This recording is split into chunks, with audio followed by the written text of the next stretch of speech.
Heredity and evolution का ये दूसरा सा पार्ट है। पहला वाला पार्ट मेरे चैनल पर पड़ा है, वहाँ से आप लोग देख सकते हैं। उसमें मैंने जो हेरिडिटी क्या है और उससे रिलेटेड कुछ मैंने इंपॉर्टेंट पॉइंट बताए थे। तो ये जो दूसरा पार्ट है इस चैप्टर का, इसमें मेंडल के कंट्रीब्यूशन और उसके बारे में जानेंगे कि एक्चुअल में जो कैरेक्टर ट्रांसफ़र होते हैं वन जनरेशन टू अनदर, वो कैसे होते हैं और इसके बारे में मेंडल ने कैसे डिस्कवरी की, क्या इन्होंने सोचा। तो आज पूरा इसी के बारे में हम लोग समझेंगे इस वीडियो के थ्रू कि कैसे एक जनरेशन से दूसरे जनरेशन तक मदर या फादर से कैरेक्टर उनके बच्चों में ट्रांसफ़र होते हैं। तो इस बारे में सबसे पहले जो साइंटिस्ट मेंडल थे, उन्होंने अपने टाइम पर जब ये डिस्कवरी कर रहे थे, सोच रहे थे, तो उन्होंने ये दिमाग मतलब चारों तरफ टहलते थे तो ये सोचते थे कि कैसे इस मटर से मटर का प्लांट होता है, हॉर्स से हॉर्स ही बनते हैं, ह्यूमन से ह्यूमन ही बनते हैं, कैसे सारे ऑर्गेनिज्म एक जैसे होते हैं, कैसे डिफरेंट होते हैं। ये सारे इनके दिमाग में क्वेश्चन उठते रहते थे। तो इसी के रिगार्डिंग मेंडल ने जो सबसे पहले अपना एक्सपेरिमेंट किया बेटा, वो स्वीट पी पर किया था। ठीक है, मटर का पौधा था, उसको उन्होंने चूज़ किया था और उसी पर सारे अपने एक्सपेरिमेंट किए थे। बोर्ड में क्वेश्चन ये भी पूछ सकते हैं कि मटर का ही प्लांट क्यों लिया। तो देखिए, जब भी कोई एक्सपेरिमेंट किया जाता है तो ये ज़रूर ध्यान में रखा जाता है कि वो चीज़ें ईजिली अवेलेबल हों, ठीक है, खर्चा ज़्यादा ना हो, एक्सपेंस ज़्यादा ना हो और उसका जनरेटिव टाइम कम हो। जनरेटिव टाइम का मतलब होता है कि रिजल्ट हमें जल्दी से मिल जाए, मतलब मेल और फीमेल का क्रॉस कराया जाए और उनके जो बच्चे हों वो हमें दिख जाए। That is the meaning of result. अब अगर ह्यूमन बीइंग को ही लोगे तो ह्यूमन बीइंग तो ईजिली अवेलेबल नहीं, कोई अगर मतलब मिस हैपनिंग हो गई, ठीक है, तो केस भी हो सकता है। तो ऐसे ही लिए ऐसे एक्सपेरिमेंट में ऐसी चीज़ें ली जाती हैं जो ईजिली अवेलेबल हो, जिनका कोई बहुत ज़्यादा साइड इफेक्ट ना हो। तो यहाँ पर पहला पॉइंट देख लेते हैं। ग्रेगर जॉन मेंडल, इनका डेट ऑफ बर्थ 1822 और डेथ इनकी 1884 हुई थी। तो इन्होंने जो स्वीट पी पर अपने एक्सपेरिमेंट किए थे, तो उसके अकॉर्डिंग इन्होंने बहुत सी चीज़ों को प्रूव किया, ठीक है, अपने लॉज दिए और जो करंट टाइम पर आज हम लोग बहुत सी सारी जो रिसर्चेज हो रही हैं उसी पर हो रही हैं, उन्हीं के अकॉर्डिंग। तो मेंडल ने जो स्वीट पी में 7 कैरेक्टर देखे थे बेटा, वहाँ से क्वेश्चन बनता है कौन कौन से 7 कैरेक्टर थे। तो आपको स्क्रीन पर दिख रहा होगा, जैसे उन्होंने पौधा जो प्लांट लिया वो टाल था, वन पेयर डॉर्फ था, पोजीशन कैसी थी प्लांट की, एक्सियल और टर्मिनल थी, फ्लावर का कलर वायलेट और वाइट था और पॉड का कलर जो था ग्रीन येलो था, पॉड शेप मतलब मटर की फली को बोलते हैं, वो कंस्ट्रिक्टेड और फुल थी। और इसके बाद में नीचे आपको दिख रहे होंगे राउंड और रिंकल्ड सीड थे और सीड का कलर कैसा था, येलो और ग्रीन। तो ये 7 पेयर कंट्रास्टिंग कैरेक्टर थे। अच्छा, कुछ टर्म मेंडल ने यूज़ किए थे, उन टर्मोलॉजी के बारे में मैं आपको अभी बताऊंगा, लेकिन कुछ पॉइंट आप समझ लीजिए। मेंडल को फादर ऑफ जेनेटिक्स भी बोलते हैं, याद रखिएगा। ठीक, पूरा नाम था ग्रेगर जॉन मेंडल। और मेंडल ने जब बेटा रिसर्च की थी, अपनी सारी डिस्कवरी की थी, उस समय डीएनए की डिस्कवरी नहीं हुई थी। तो मेंडल को उस समय डीएनए और जीन्स इसके बारे में कुछ नहीं मालूम था। Mendel don't know about the DNA या जीन्स। उनको मेंडल ने सिर्फ फैक्टर बोल दिया था और स्वीट पी अपना लिया था। और ये 7 कैरेक्टर थे जो मैंने आपको यहाँ पर बता दिए। ठीक है, तो आई थिंक आप लोगों को ये बात थोड़ी बहुत समझ में आ गई होगी कि ये जो 7 पेयर कंट्रास्टिंग कैरेक्टर थे मेंडल ने लिए थे। इसके बाद ही इन्हीं पर मेंडल ने एक्सपेरिमेंट करके अपने 3 लॉ दिए थे। तो पहले हम कुछ टर्मोलॉजी के बारे में मैं आपको बताने जा रहा हूँ, ठीक है। उन टर्मोलॉजी के बारे में आप समझिएगा जो जेनेटिक्स में यूज़ होते हैं, जो बोर्ड में क्वेश्चन आएंगे तो उनके बारे में आपको जानना ज़रूरी होगा।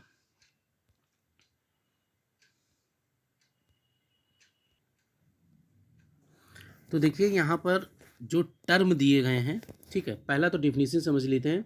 The transmission of character from parent to their offspring is known as heredity. देखिए, हेरिडिटी की ही डिफिनीशन पूछते हैं, तो आप सिंपल से इसमें ये पॉइंट आप नोट कर सकते हैं और इससे नोट्स भी आप बना सकते हैं, आराम से नोट बनाया जा सकता है। सारे पॉइंट बहुत अच्छी तरीके से दिए गए हैं।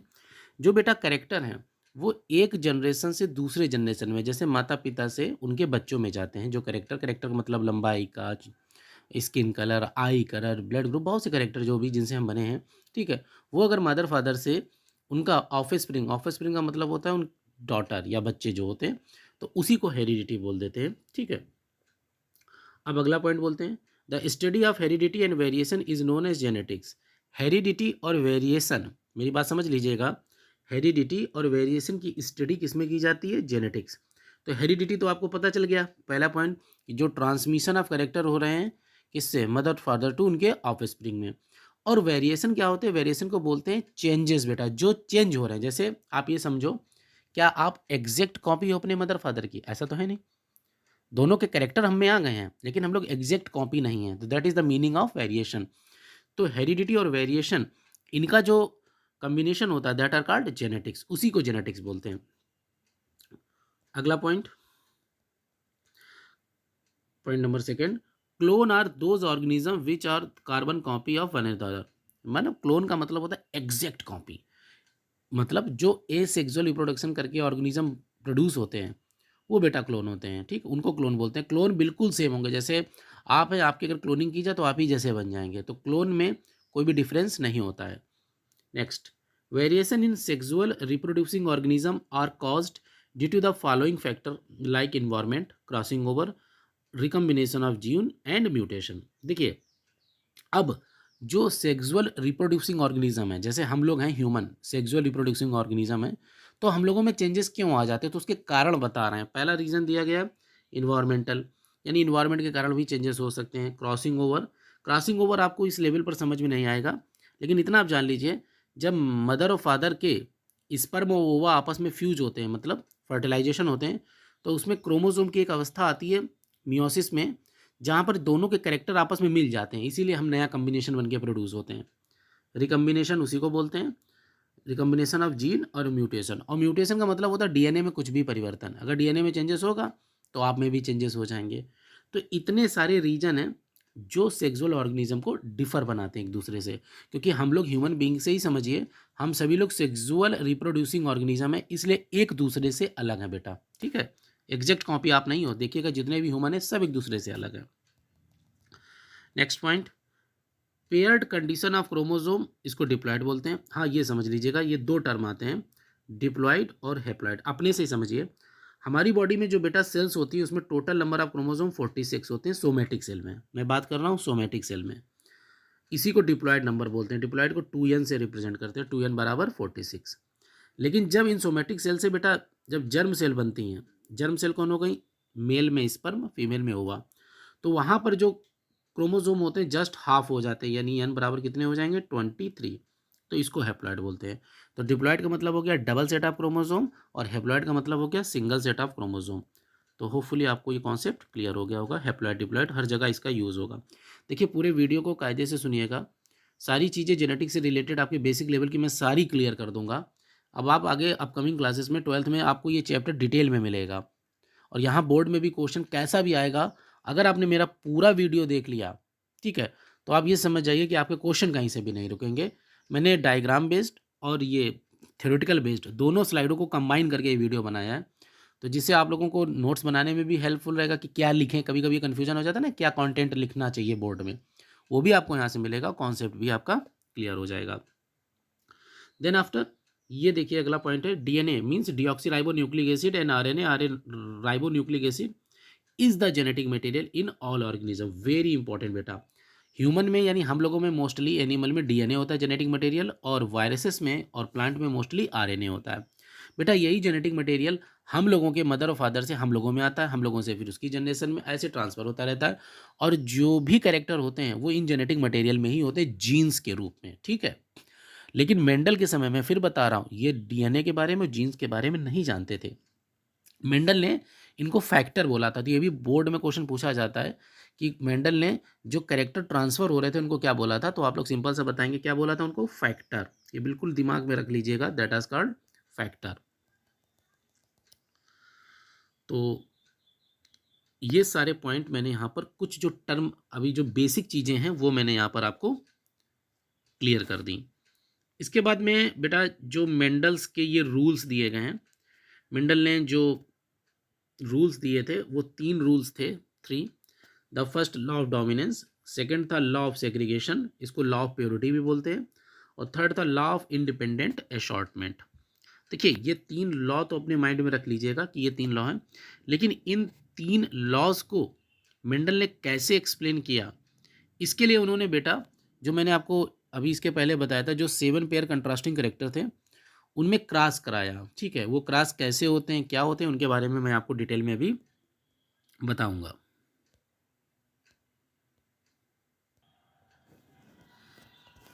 अब स्क्रीन पर आप जो देख रहे हैं, इसमें मेंडल ने जो क्रॉस कराया, जिसके द्वारा मतलब फर्स्ट रूल आया लॉ ऑफ डोमिनेंस।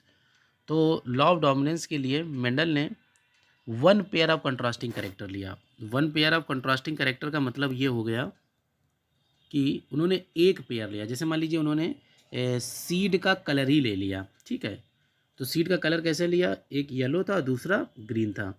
अब तो रिसर्च हो चुकी, तो पता चल गया कि येलो डोमिनेंट था, ग्रीन रिसेसिव था। डोमिनेंट का मतलब जो अपना करेक्टर एक्सप्रेस कर दे, और रिसेसिव का मतलब जो करेक्टर अपना एक्सप्रेस ना कर पाए, ये मतलब होता है, ठीक है। तो उन्होंने मान लीजिए यहाँ का सीड कलर लिया। 1 पेयर ऑफ कंट्रास्टिंग करेक्टर मतलब कोई एक करेक्टर, जैसे हाइट का होगा तो टॉल और डॉर्फ होगा। तो यहाँ पर क्या लिया, यहाँ पर ये पी फॉर होता है बेटा पेरेंट्स, ऐसे ही लिखना लिखना होगा बोर्ड में आपको अगर आएगा। और यहाँ पर ये पेरेंट्स लिखे हैं। पेरेंट्स के क्या हैं, ये गैमेट हैं, ठीक है। मतलब ये सेक्स सेल हैं। तो उनमें करेक्टर को जो डोमिनेंट करेक्टर होता है उसे कैपिटल फॉर्म में लिखा जाता है, जो रिसेसिव करेक्टर होता है उसको जस्ट स्मॉल लेटर फॉर्म में लिखा जाता है, ठीक है। ये आप जान लीजिएगा। तो यहाँ येलो डोमिनेंट है और रिसेसिव जो है वो आपका ग्रीन है। अब देखिए हुआ क्या, जब क्रॉसिंग कराई जाती है तो उसके बाद गैमेट बनते हैं। तो देखिए ये दोनों सेम है ना, वाई वाई, तो यहाँ पर गैमेट एक ही आ जाएगा वाई। और यहाँ पर ये ग्रीन है तो ये वाई वाई स्मॉल है, तो यहाँ पर स्मॉल वाई आ जाएगा। तो ये गैमेट बन गए। अब इन्हीं दो गैमेट को आपस में फ्यूज़ करा दिया जाता है, इसका मतलब होता है फर्टिलाइजेशन। तो ये हमारे F1 जनरेशन। F1 जनरेशन का मतलब क्या होगा, जो फर्स्ट जनरेशन आ गए। जैसे मान लीजिए हमारे मदर हैं, ये फादर हैं, और ये उनका बेबी यानी हम लोग आ गए। अब हम लोगों में देखिए जो करेक्टर आया, मतलब मेंडल ने जब येलो और ग्रीन को क्रॉस कराया, तो F1 में जो करेक्टर आया F1 पीढ़ी में, वो करेक्टर कौन सा आ गया, ये यही वाला आ गया येलो। ये वाला ग्रीन वाला करेक्टर नहीं अपीयर हुआ। तो मेंडल ने इससे प्रूव किया कि दोनों करेक्टर नहीं, सिर्फ एक करेक्टर आया, और जो करेक्टर एक्सप्रेस हुआ उसी को उन्होंने डोमिनेंट बोल दिया, जो एक्सप्रेस नहीं हो पाया उसी को उन्होंने रिसेसिव कह दिया, ठीक है। तो लैंग्वेज ये लिखी जाती है, the heterozygous F1 of spring produce 2 kind of gamete. ये दूसरे के लिए है, जब अगली जनरेशन में कराएंगे, बट इसकी लैंग्वेज यही होगी कि ये कैसे आया, हेट्रोजाइगस, ठीक है, और येलो प्लांट, हेट्रोजाइगस और येलो। अब आप पूछेंगे सर ये हेट्रोजाइगस होमोजाइगस क्या है, तो ये मैंने बोला था ना कि आपको टर्मोलॉजी मालूम होनी चाहिए, वही टर्मोलॉजी के बारे में मैं कुछ बता दे रहा हूँ। देखिए अगर कहीं पर भी सेम दिखे आपको, जैसे ये वाई वाई है, ये भी वाई वाई है, तो इसको होमोजाइगस बोलेंगे। सेम चाहे कैपिटल लेटर में हो स्मॉल लेटर में हो, वाई, इसको होमोजाइगस ही बोलेंगे।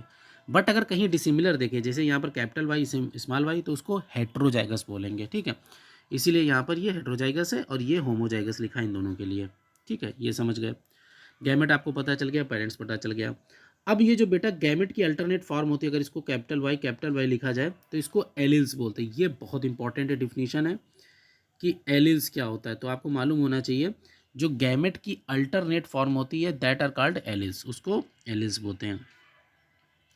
तो इतनी चीज़ें आपको यहाँ पर पता चल गई, ठीक है। तो ये F1 जो ऑफ स्प्रिंग आए उसके बेस पर ही बता दिया गया लॉ ऑफ डोमिनेंस, यानी जो करेक्टर एक्सप्रेस हुआ दैट आर डोमिनेंट, जो करेक्टर एक्सप्रेस नहीं हुआ दैट आर कॉल्ड रिसेसिव। तो यही मेंडल का फर्स्ट लॉ था, ठीक है।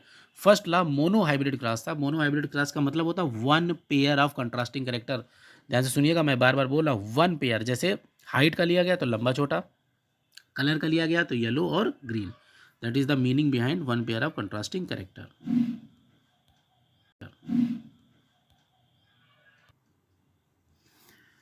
तो इसमें आपको ये मैंने बता दिया कि F1 जनरेशन यानी फर्स्ट जनरेशन तक का मैंने क्लियर कर दिया, ठीक है। और फर्स्ट जनरेशन में आपको ये पता भी चल गया कि जो भी ऑफ स्प्रिंग आए वो कहते थे डोमिनेंट थे।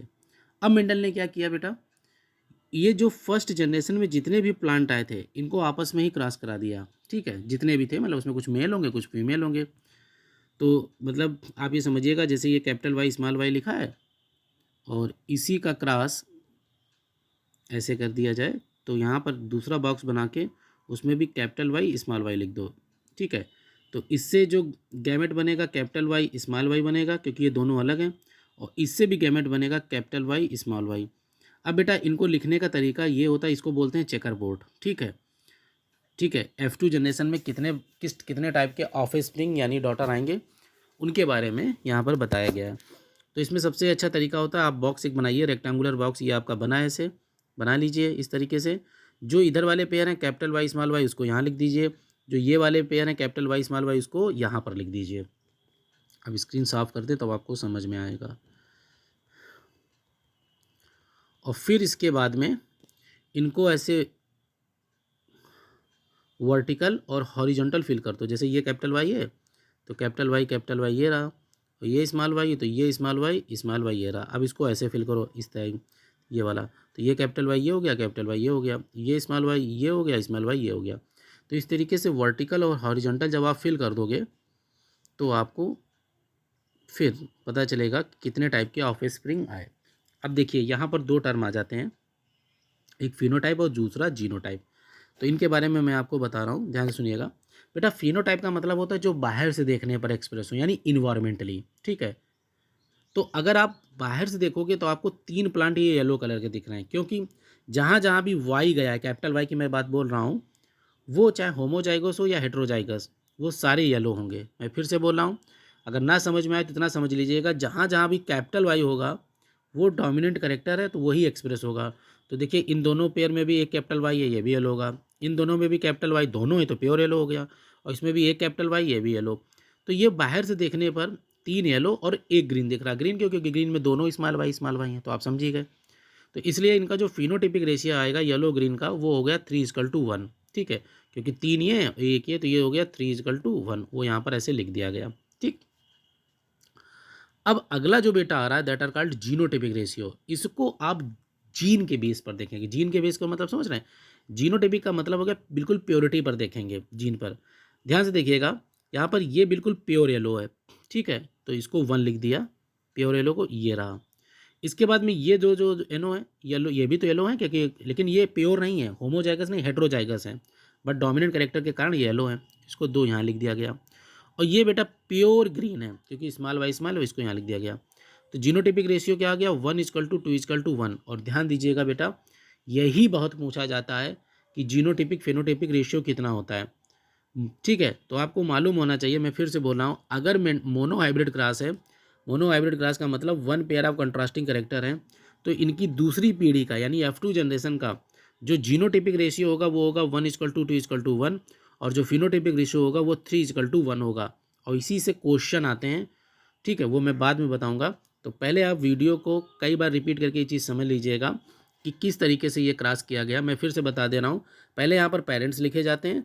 मान लीजिए यहाँ पर येलो और ग्रीन है, अगर टाल वाला लेते तो कैपिटल टी हो जाता, स्मॉल टी हो जाता, बस वैसे ही होता। यहाँ पर गैमेट क्या बनता है? यहाँ कैपिटल टी आ जाता है, यहाँ स्मॉल टी आ जाता है, दोनों को फ्यूज कर देते हैं, यहाँ कैपिटल टी स्मॉल टी, सारे प्लांट टाल हो जाते हैं, ठीक है।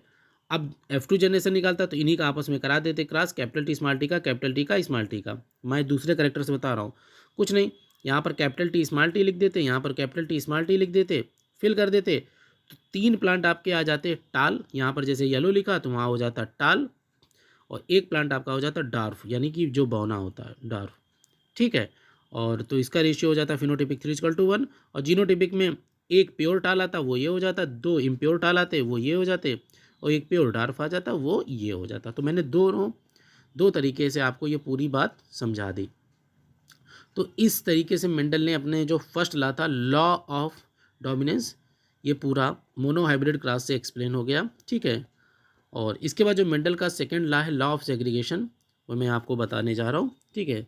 इसके बाद लॉ ऑफ सेग्रीगेशन समझते हैं, then after law of independent assortment. मैंने कहा वीडियो बड़ा जरूर होगा क्योंकि पूरी बात बता रहा हूँ, और इसके बाद में कुछ क्वेश्चंस भी होंगे।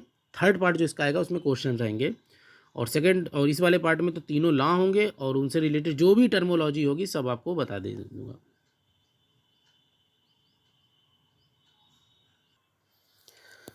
जो दूसरा लॉ था बेटा मेंडल का, लॉ ऑफ सेग्रीगेशन, वो इसी डायग्राम से बिल्कुल क्लियर हो जाएगा। लॉ ऑफ सेग्रीगेशन का मतलब ये होता है, जब आप गैमेट का समय होता है, गैमेट मतलब बनते हैं, तो आप देखिए ये दोनों करेक्टर एक दूसरे से एलील्स अलग हो जाती है। कैपिटल वाई यहाँ दिया नहीं, मैं बना दे रहा हूँ, ये भी अलग हो जाता है, स्मॉल वाई और स्मॉल वाई। तो at the time of gamete formation both जो एलील्स हैं वो एक दूसरे से अलग हो जाते हैं, यानी सेग्रीगेट हो जाते हैं। That is the meaning of law of segregation. बाद में एक दूसरे से कंबाइन होकर एक नया कैरेक्टर बनाते हैं, तो ये हो गया आपका लॉ ऑफ सेग्रीगेशन, यानी कैरेक्टर जो हैं वो एक दूसरे से, यानी जो गैमेट में एलिल्स हैं और जो गैमेट कैरेक्टर को रिप्रेजेंट कर रहा है वो क्या होते हैं बेटा, गैमेट बनने के समय एक दूसरे से अलग हो जाते हैं। तो that are called law of segregation.